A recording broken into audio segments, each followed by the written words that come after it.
You know, it's no secret that Mighty No. 9 was built on the framework established by Mega Man and refined over 30 years of releases. That's a lot of time for us to refine the level design of Mega Man-style games, and coupled with Keiji Inufune's association with both Mega Man and Mighty No. 9, it's hard not to carry certain expectations of quality in level design. So Mighty No. 9 generally toes the line with an intro stage, 8 robot master stages, a few Wily-type endgame stages, and if you can believe it, a stealth stage featuring Call, Beck's female robot companion whom we know nothing about, and whose lack of personality puts a 2x4 to shame. New tips are added as the game progresses. Be sure to check back and view them regularly. In this third installment, we're going to see how Mighty No. 9's level design is of equal quality to its many mechanics. By that I mean unpolished, unbalanced, uninspired, and audaciously contrarian to both common sense and game design logic. If you haven't seen our videos on controls and boss weapons in Mighty No. 9, you can check them out here. They're not required viewing if you haven't seen them already, but they do set a nice backdrop to the discussion. Instead of a level-by-level analysis, in which case we'd only be repeating the same glaring design flaws that are common to many stages, let's look at the level design flaws themselves. Here are just a couple of designs that are common to most or all levels.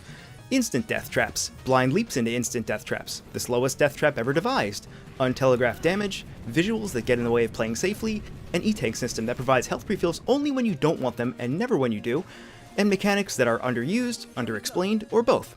So let's consider this a best of for bad game design, not a comprehensive listing, otherwise we'd be here all night. Instant death traps and platformers used to go hand in hand back in the earlier generations of gaming, mainly as a way to gate the player's progression and or artificially extend the length of a game. A run of Contra for the NES can be as short as 15 minutes if you don't get hit, but the game's extreme difficulty may have had you playing it for months. Or you might spend hours trying to beat Ninja Gaiden, only to be defeated by the knife-throwing scum weasel that throws knives at you while his hawk friend woodpeckers you into oblivion. What the fuck? Or how about jumping over a pit when an enemy suddenly jumps out of it, perfectly and conveniently positioned to stun you and send you down into the pit. It's not that level design choices like these are inherently bad, although there is an argument for that, but if they aren't appropriately telegraphed, signposted, or otherwise introduced to the player in advance, then they frustrate the player because they seem to come out of left field. But luckily for us, the gaming industry has taken great strides since those days, and developers have learned a lot about how to design enjoyable experiences. Developers today can rely less on artificial trial and error challenges. We have much better tools for developing games and almost limitless storage capacity for doing so.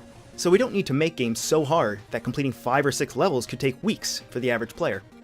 So you know, it's a real shame that Mighty No. 9's level design is so primitive, abundant with the trappings of games designed decades before it. It's so severe at times that Mighty feels like it's trying to discourage you from wringing any enjoyment out of it whatsoever.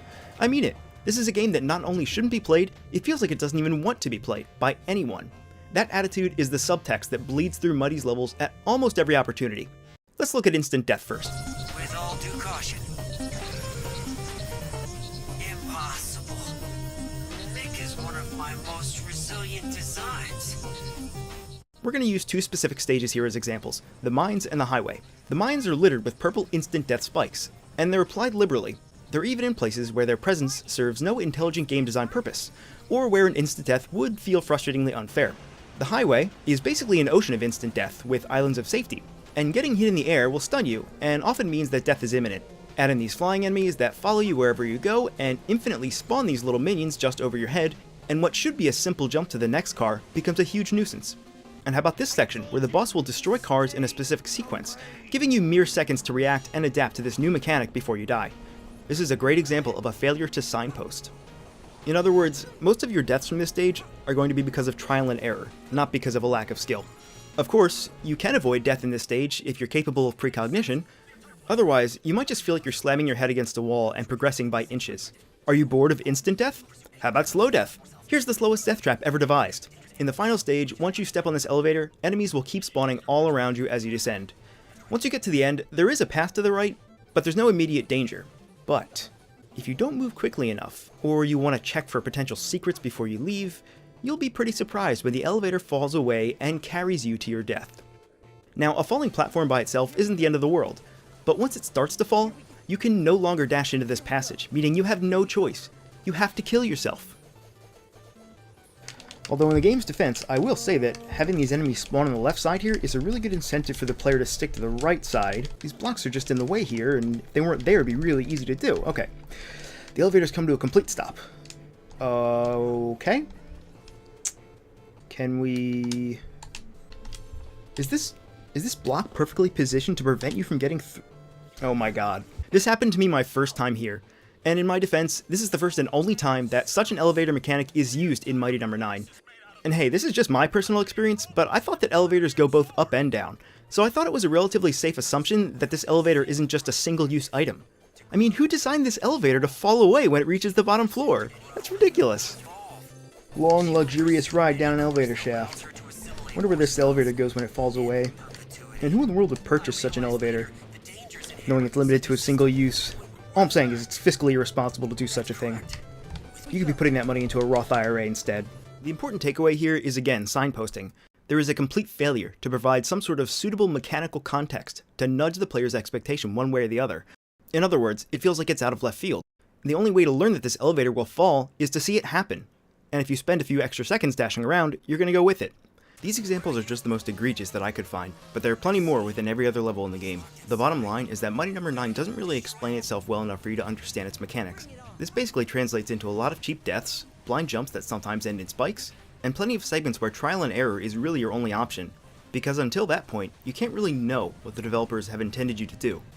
Next up, even more underexplained and underused mechanics, and how level design generally clashes with these mechanics. We'll also talk about the game's visuals and visual quality. Those videos should be out sooner than later, so we'll just skip the outro for today. I also want to give very special thanks to all of our Patreon supporters: Alchemic, C Bomber, David Lopez, Preston Turner, Matthew Lopez, and Brian Feeney. I love you guys. And take that however you want. I mean, I guess there's no wrong way to take it, but you know, don't take it the wrong way. Take it just take it the right way. Anyway, thank you patrons. We couldn't do this without you. And thanks to everyone out there for watching Game Soup.